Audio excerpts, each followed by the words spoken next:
का सन्नाटा पसरा हुआ था। घर के सभी लोग गहरी नींद में सोए थे, लेकिन ममता की आंखों में नींद का नामो निशान तक नहीं था। बगल में लेटा उसका पति ईशान निश्चिंत होकर सो रहा था, जबकि ममता अंदर ही अंदर घुट रही थी। ममता को ईशान के व्यवहार में आए परिवर्तन ने बेचैन कर रखा था। ममता की शादी को 6 साल गुजर गए थे, लेकिन वह मां नहीं बन पाई थी। इलाज जरूर चल रहा था, लेकिन परिणाम की हाल फिलहाल कोई आशा नहीं थी।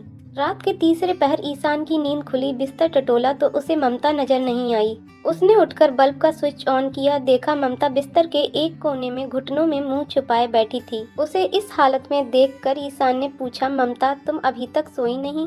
मुझे नींद नहीं आ रही, ममता का स्वर बुझा हुआ था। क्यों? ईशान ने पूछा। बस यूं ही, ममता ने टालने वाले अंदाज में जवाब दिया। ममता मैं जानता हूँ कि तुम्हें नींद क्यों नहीं आ रही है। मैं तुम्हारा दुख समझ सकता हूँ। थोड़ा इंतजार करो, सब ठीक हो जाएगा। ईशान का इतना कहना भर कि ममता उसके सीने से लगकर सुबकने लगी। ईशान तुम मुझे छोड़ तो नहीं दोगे? ममता ने अनायास पूछा। पत्नी के इस सवाल पर ईशान गंभीर हो गया। वह कुछ सोचकर बोला, कैसी पागलों वाली बात कर रही हो? बीते दिन की ही बात थी। ममता हमेशा की तरह शाम को अलमारी के कपड़ों को हैंगिंग में लगा रही थी। तभी गलती से एक शर्ट नीचे गिर गई। शर्ट की जेब में से एक फोटो निकलकर जमीन पर गिर गया। ममता ने सहज भाव से फोटो को उठाया। किसी लड़की का फोटो था। लड़की देखने में आकर्षक लग रही थी। उसकी उम्र 25 के आसपास रही होगी। वह ईशान के पास जा पहुंची। वह अखबार पढ़ रहा था। जैसे ही ममता ने फोटो दिखाई, वह अखबार छोड़कर उसके हाथ से फोटो लेकर बोला, ये फोटो तुम्हें कहाँ से मिली? तुम औरतों की यही खामी है, टटोलना नहीं छोड़ सकती। कहते हुए ईशान ने फोटो अपनी जेब में रख ली। तुम्हारे कपड़े ठीक कर रही थी। मुझे क्या पता था कि तुम जेब में इतनी महत्वपूर्ण दस्तावेज रखते हो। ममता ने चुहलबाजी की। ईशान मुस्कुराकर बोला, मेरे ही विभाग की है तो जेब में क्या कर रही थी? फिर वही सवाल। एक फॉर्म में लगानी थी, गलती से मेरे साथ चली आई, वह बोला। ममता इधर कुछ महीनों से महसूस कर रही थी कि भले ही ईशान उसके साथ बिस्तर पर सोता है, लेकिन अब पहले जैसी बात नहीं थी। पति पत्नी का संबंध महज औपचारिकता बनकर रह गया था। एक दिन उसे रहा न गया तो पूछ बैठी, ईशान तुम बदल गए हो। यह तुम कैसे कह सकती हो? वह सकपकाते हुए बोला। तुम्हारे व्यवहार से महसूस कर रही हूँ, ममता ने कहा। ऐसी बात नहीं है, ऑफिस में काम का बोझ पड़ गया है। उसने सफाई दी तो ममता ने मामले को ज्यादा तूल नहीं दिया। दिन के 10 बज रहे होंगे। ईशान के ऑफिस से फोन आया, ममता आज मेरा मोबाइल चार्जिंग पर ही लगा रह गया, क्या तुम मुझ तक पहुँचा सकती हो? जरूर, तुम ऑफिस से बाहर आकर ले लेना, कहकर ममता ने जैसे ही फोन चार्जर से निकाला, एक लड़की का फोन आ गया। ईशान सर, आज मैं ऑफिस नहीं आ सकूंगी। ममता ने कोई जवाब नहीं दिया तो वह बोली, आप कुछ बोल क्यों नहीं रहे हैं? क्या नाराज हो मुझसे? माफी मांगती हूँ, कल मेरा मूड नहीं था। घर पर कुछ रिश्तेदार आए थे, मम्मी ने जल्दी आने के लिए कहा, इसलिए आपके साथ कॉफी पीने नहीं जा सकी। ममता को समझते देर नहीं लगी कि ईशान शाम को देर से क्यों आता है। सोचकर ममता का दिल बैठने लगा। वह खुद पर नियंत्रण करते हुए बोली, मैं उनकी बीवी बोल रही हूँ। आज वह अपना मोबाइल घर पर ही छोड़ गए हैं। ममता का इतना कहना भर था कि उसने फोन काट दिया। ममता का मन आशंकाओं से भर गया। उसे समझ में नहीं आ रहा था कि ईशान से कैसे पेश आए। वह सोचने लगी कि इस लड़की से ईशान का क्या संबंध है। ऐसे ही विचारों में डूबी ममता पति को मोबाइल देने के लिए निकल पड़ी। ईशान के ऑफिस पहुंचकर उसने फोन कर दिया। ईशान ऑफिस के बाहर आ गया। फोन देते समय ममता ने उस लड़की का जिक्र किया तो वह बोला, मैं बात कर लूंगा। शाम को ईशान घर आया तो आते ही ममता से बोला, मैं 2 दिन के लिए ऑफिस के काम से कानपुर जा रहा हूँ, मेरा सामान पैक कर देना। अकेले जा रहे हो? ममता के सवाल पर वह असहज हो गया। क्या पूरा ऑफिस जाएगा? मेरे कहने का मतलब ये नहीं था, ममता ने कहा तो अचानक ईशान को न जाने क्या सूझा कि एकाएक सामान्य हो गया। वह ममता को बाहों में भरते हुए बोला, मुझे माफ कर दो। उसके बाद ममता भी सामान्य हो गई। उसने पति के कपड़े वगैरह बैग में रख दिए। पति के जाने के बाद वह अकेली रह गई। घर में बूढ़ी सास के अलावा कोई नहीं था। वह किसी से ज्यादा नहीं बोलती थी, इसीलिए वह चाह कर भी अपने मन की बात किसी से शेयर नहीं कर पाती थी। रात को आंगन में चांदनी बिखरी थी, जो ममता को शीतलता देने की जगह सूल की तरह चुभ रही थी। मन में असंख्य सवाल उठ रहे थे। कभी लगता ये सब झूठ है तो कभी लगता उसका वैवाहिक जीवन खतरे में है। तभी अचानक सास की नजर ममता पर पड़ी। यहाँ क्यों बैठी हो? नींद नहीं आ रही है? ये कहकर ममता उठने लगी। ईशान चला गया, इसलिए इस सवाल का ममता ने कोई जवाब नहीं दिया। ईशान को लेकर उसके मन में जो चल रहा था वह निजी सोच थी। उसे सास से साझा करने का कोई औचित्य नहीं था। अनायास उसका मन अतीत की ओर चला गया। ममता अपने माँ बाप की इकलौती संतान थी। आर्थिक रूप से कमजोर होने के बावजूद उसके पिता ने सिर्फ इनकी अच्छी नौकरी देखकर शादी कर दी। कभी दहेज दिया था इन्होंने उसकी शादी में। एक ही रात में ईशान के सामाजिक हैसियत का ग्राफ ऊपर उठ गया था। तब उसे क्या पता था कि ऐसा भी वक्त आएगा जब रुपया पैसा सब गौड़ हो जाएगा। हर महीने सैकड़ों रुपए खर्च करने के बावजूद उसकी माँ बनने की संभावना क्षीण नजर आती थी। कभी कभी ईशान खींच जाता तो ममता अपनी मम्मी से दवा पर होने वाले खर्च की बात करती। संपन्न माँ बाप उसके खाते में तत्काल 1000 रुपए डाल देते थे। इधर कुछ महीने से ईशान उखड़ा उखड़ा सा रहने लगा था। दोनों में बहुत कम बात हो पाती थी। उसे भावात्मक सहारे की जरूरत थी। सोचते सोचते उसका मन भर आया। अगले दिन अचानक ममता के मम्मी पापा आ गए। उन्हें देखते ही वह फपक कर रो पड़ी। बेटी का दुख उन्हें पता था। बोले मायके चलो। ममता के लिए यह राहत की बात थी, लेकिन उसे ईशान की माँ का ख्याल था। इसलिए माता पिता से कहा सास अकेली रह जाएगी। ईशान ऑफिस के काम से बाहर गए हुए हैं। कोई बात नहीं, मैं 2 दिन उसका इंतजार कर लूंगा, ममता के पापा बोले। तीसरे दिन ईशान आया तो ममता ने कहा मैं मायके जाना चाहती हूँ। बिल्कुल जाओ, ईशान निर्विकार भाव से बोला। तुम कुछ दिनों के लिए मायके चली जाओगी तो माहौल चेंज हो जाएगा। एक ही माहौल में रहते रहते ऊब होने लगती है। पति के साथ रहने में कैसी ऊब, कहीं तुम मुझसे ऊब तो नहीं गए। लेकिन ईशान ने एक शातिर खिलाड़ी की तरह चुप्पी साध ली। ममता बेमन से मायके चली गई। ममता मायके चली जरूर गई थी, लेकिन उसका मन ईशान पर ही टिका रहा। सोच रही थी कि अब तो वह आजाद पंछी की तरह रह रहा होगा। पता नहीं वह क्या करता होगा। मन नहीं माना तो उसने ईशान को फोन लगाया। कौन? उधर से आवाज आई। अब तुम्हें मेरी आवाज भी पहचान में नहीं आ रही? ममता ने उखड़े स्वर में कहा। ममता, तुमसे बाद में बात करूंगा, कहकर ईशान ने कॉल डिस्कनेक्ट कर दी। इस दरमियान उसके कानों में कुछ ऐसी आवाजें आईं मानो कोई पिक्चर चल रही हो।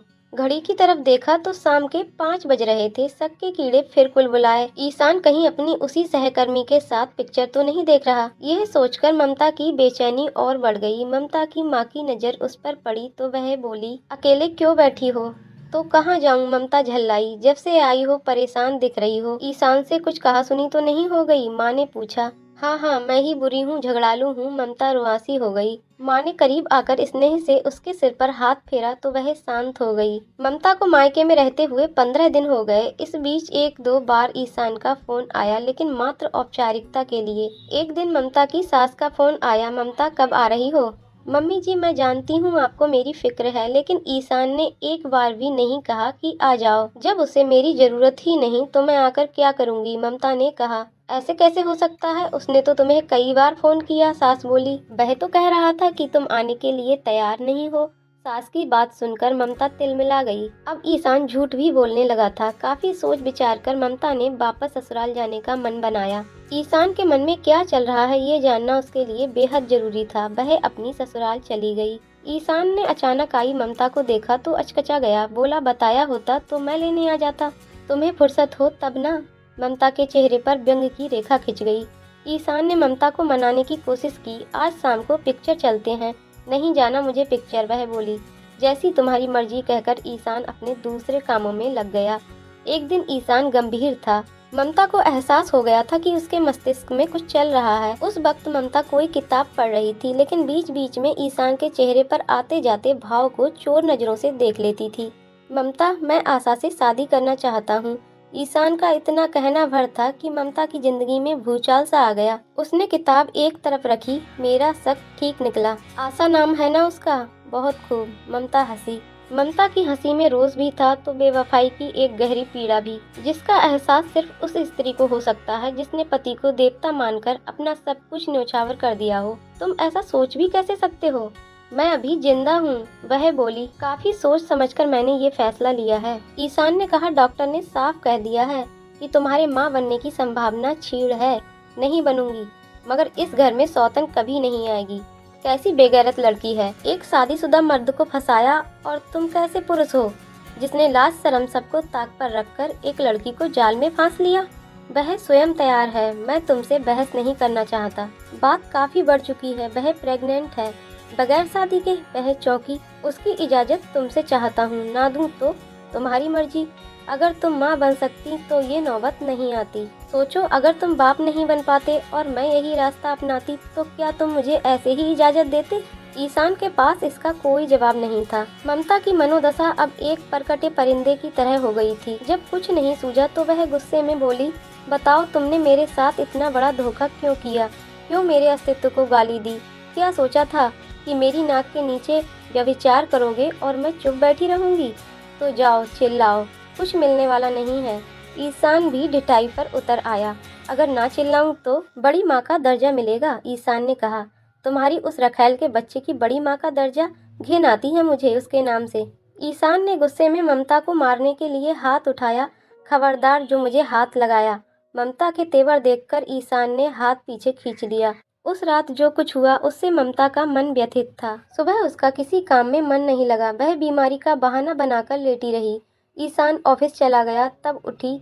सास ने ममता का हाल पूछा। डाइनिंग कुर्सी पर बैठी ममता बोली, माँ जी, ईशान दूसरी शादी करना चाहता है, क्या आप इसके लिए तैयार हैं? कुछ पल के लिए सोचकर बोली, ये ईशान का निजी मामला है, इसमें मैं कुछ नहीं कर सकती।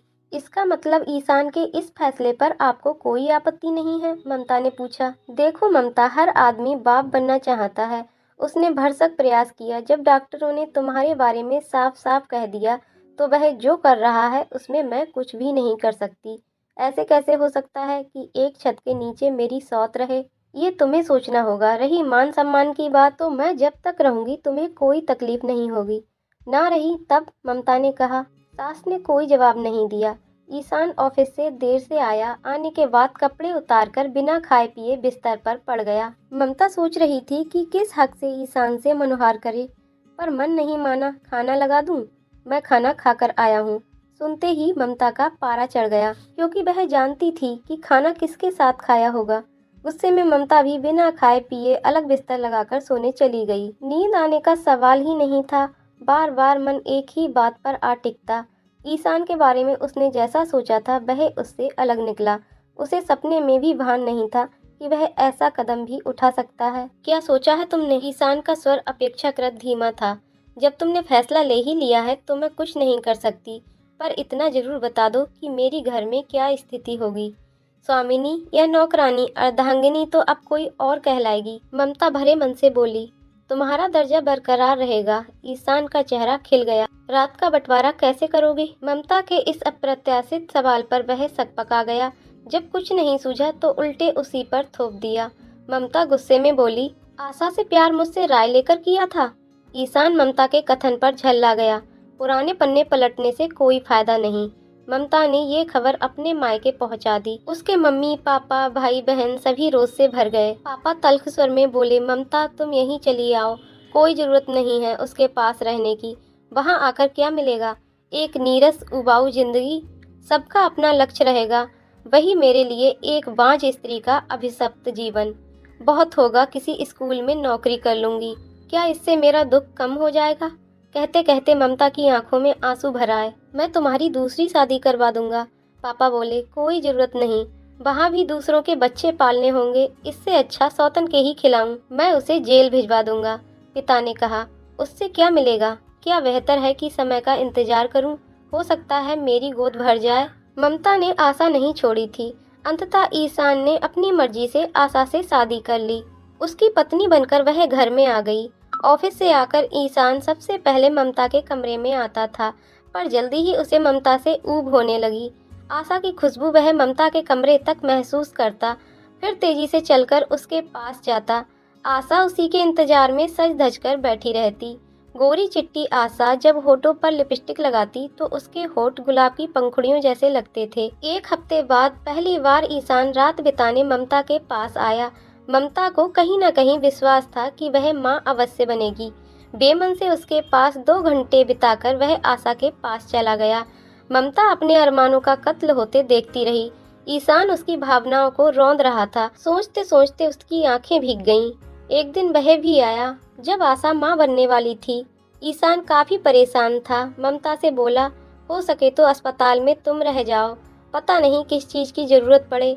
ये सुनकर ममता का दिल भर आया और सोचने लगी, आज ईशान आशा के लिए कितना परेशान है। अगर वह सक्षम होती तो उसकी परेशानी पर उसका हक होता। ममता की आंखों में आंसू झलक आए। ईशान की नजर उस पर पड़ी। रोने धोने से क्या मिलने वाला है? खुशियाँ मनाओ कि इस घर में चिराग जलने वाला है, जिसकी रोशनी में हम सब नहाएंगे, सिर्फ तुम दोनों। बह बोली। वह तुम्हें बड़ी माँ कहेगा। ईशान ने खुश होकर कहा। नहीं बनना है मुझे किसी की बड़ी माँ। ममता गुस्से में बोली। ईशान जाने लगा तो कुछ सोच समझकर ममता ने कहा, किस नर्सिंग होम में जाना होगा। ईशान ने नर्सिंग होम का नाम बता दिया तो वह वहाँ चली गई। आशा ने एक स्वस्थ बच्चे को जन्म दिया। सबके चेहरे खिल उठे और जल्द से जल्द नवजात शिशु को गोद में लेकर दादी बनने की हसरत पूरी करना चाहती थी। कुछ घंटे के इंतजार के बाद आशा को उसके केबिन में लाया गया। साथ में नर्स की गोद में बच्चा भी था। नर्स ने कुछ नेक के साथ बच्चा सास की गोद में रख दिया। बच्चे को देख ईशान का मन पुलकित हो उठा। बिल्कुल ईशान पर गया है, सास पुचकारते हुए बोली। ईशान दौड़कर बाजार से मिठाई लाया। अस्पताल के सारे स्टाफ का मुंह मीठा कराया। एक तरफ खड़ी ममता अंदर ही अंदर रो रही थी। किसी का ध्यान उस पर नहीं गया। सबको बच्चे और आशा की फिक्र थी। जो खुशी उसे देनी चाहिए थी वह आशा को मिल रही थी। जो मान सम्मान उसे मिलना चाहिए था वह आशा को मिल रहा था। ये सब उसके लिए असहज स्थिति पैदा कर रहा था।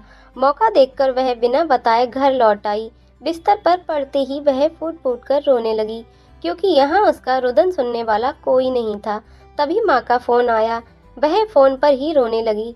ममता चुप हो जा, मैं अभी तेरे लिए भाई को तुझे लेने के लिए भेज रही हूँ, परेशान मत हो। ममता ने मायके जाने से मना कर दिया। तब तक ईशान का फोन आ गया। ईशान बोला, सब तुमको पूछ रहे हैं बच्चा कैसा है। ममता स्वर साध कर बोली, एकदम ठीक है। ईशान खुश होकर बोला।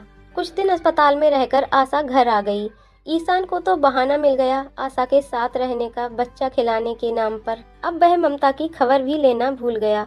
ये सब असह था ममता के लिए। सो एक दिन मन बनाकर ईशान से बोली, ईशान मैं हमेशा के लिए मायके में रहना चाहूंगी।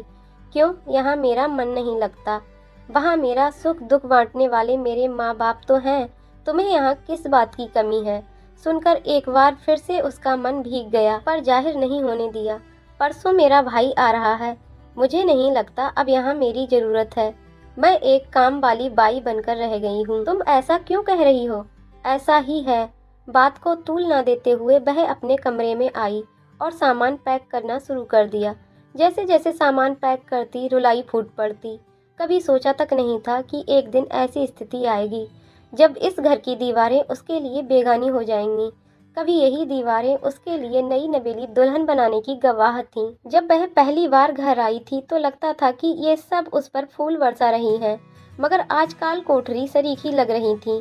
सास ने महज औपचारिकता निभाई। वह बेटे के खिलाफ न तब खड़ी हुई न अब। ममता को मायके रहते हुए लगभग 1 महीना हो गया था। उसने एक संस्थान में नौकरी कर ली।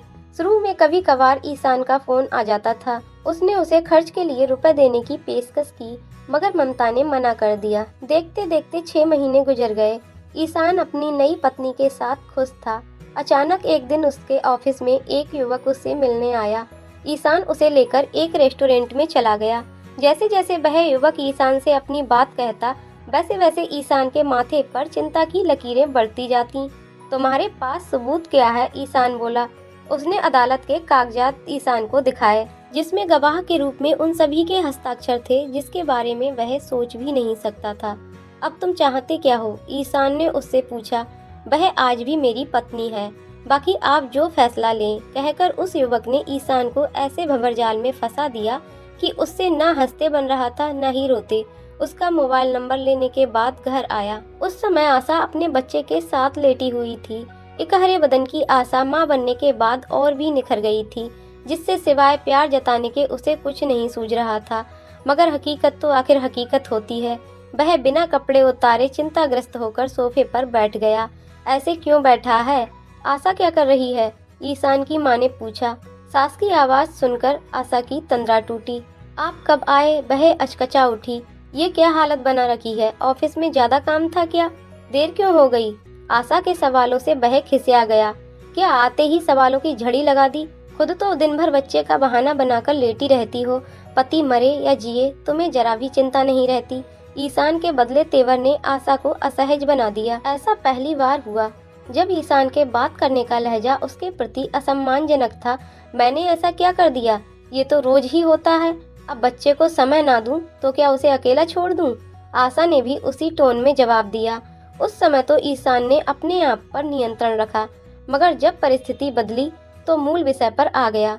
क्या तुम्हारी पहले भी शादी हो चुकी है? ईशान के इस सवाल पर आशा अंदर ही अंदर डर गई। डर स्वाभाविक था। पहले तो उसने नानुकुर किया, मगर जब ईशान ने उसके पहले पति का नाम बताया तो वह अपने बचाव में बोली, हाँ, 3 साल पहले मैंने अपने ऑफिस में काम करने वाले अमित से शादी की थी। क्या तुम्हारा उससे तलाक हुआ था? ईशान के इस सवाल पर उसने चुप्पी साध ली। बोलती क्यों नहीं? अगर ये मामला पुलिस के सामने गया तो मुझे जेल होगी, क्योंकि मैंने किसी की ब्याहता को घर में रखा था। ईशान ने अपनी कमजोरी स्वतः जाहिर कर दी। आशा बोली, वजह? ईशान ने पूछा। शादी के बाद पता चला कि उसका चाल चलन अच्छा नहीं है।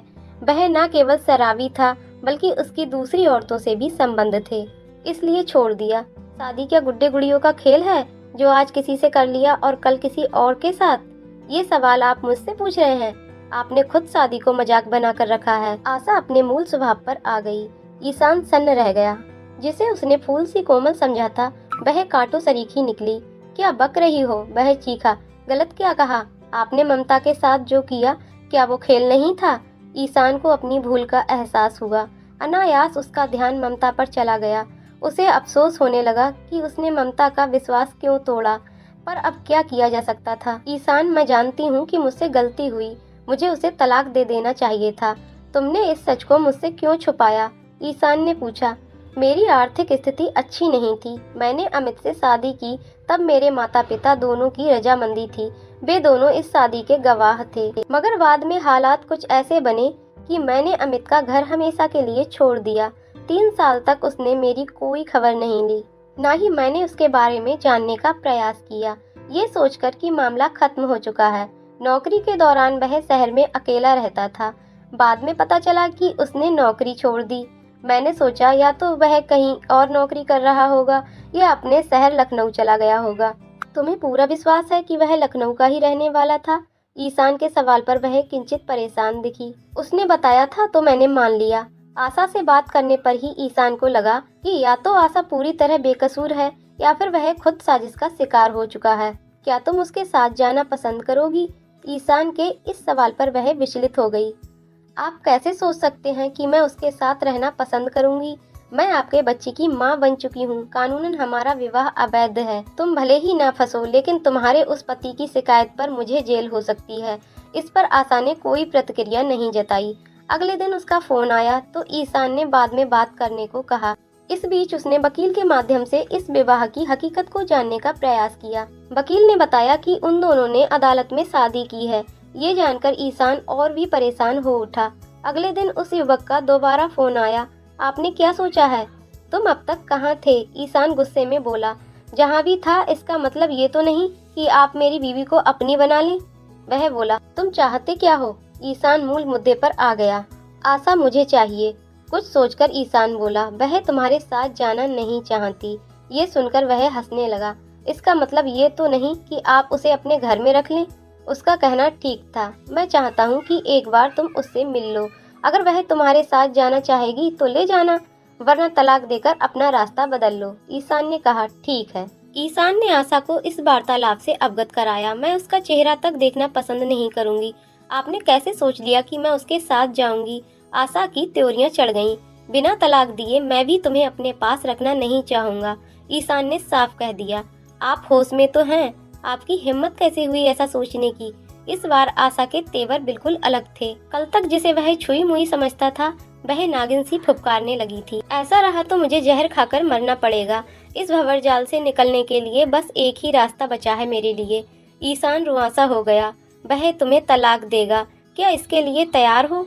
उसके चेहरे पर खुशी के भाव तैर गए। बिल्कुल, आशा के कथन से उसे तसल्ली हुई। ईशान ने उस युवक को एक गोपनीय जगह बुलाया था। वह तुम्हारे साथ जाने के लिए तैयार है, कहकर ईशान ने अमित के साथ एक चाल चली। क्या? वह आश्चर्य से बोला। मैं उस बदचलन के साथ बिल्कुल नहीं रहूंगा, क्योंकि इससे पहले भी उसने एक लड़के से शादी करके धोखा दिया था। वह शादी महज 6 महीने चली थी। तुम्हें कैसे पता चला? ईशान ने पूछा। ऐसी बातें छुपाए नहीं छुपती, तभी तो मैंने उसका साथ छोड़ा। ये सब जानने के बावजूद भी अपनी पत्नी बता रहे हो? बताना ही पड़ेगा। उसने काफी पैसे ऐंठे हैं मुझसे, लगभग 7 लाख रुपए। अब अगर सूद समेत मुझे नहीं मिलेगा तो जाहिर सी बात है मैं आप दोनों को नहीं छोड़ूंगा। कितने चाहिए? 15 लाख। उस युवक ने कहा, मैं इतना नहीं दे सकता, 8 लाख पर तैयार हो जाओ तो मैं तुम्हें दे सकता हूँ। वह तैयार हो गया। इस तरह से आशा उस युवक से आजाद हो गई। अब ये ईशान को तय करना था कि आशा को किस रूप में ले। क्या ऐसी औरत विश्वास लायक है? वह खुद भी तो बेवफाई के कटघरे में खड़ा था। अनायास उसका ध्यान ममता पर चला गया और वह पश्चाताप के गहरे सागर में डूब गया। दोस्तों, आपको कहानी कैसी लगी कमेंट करके जरूर बताइएगा। कहानी पसंद आई हो तो वीडियो को लाइक शेयर करें और चैनल को सब्सक्राइब करें। वीडियो को पूरा देखने के लिए बहुत बहुत धन्यवाद।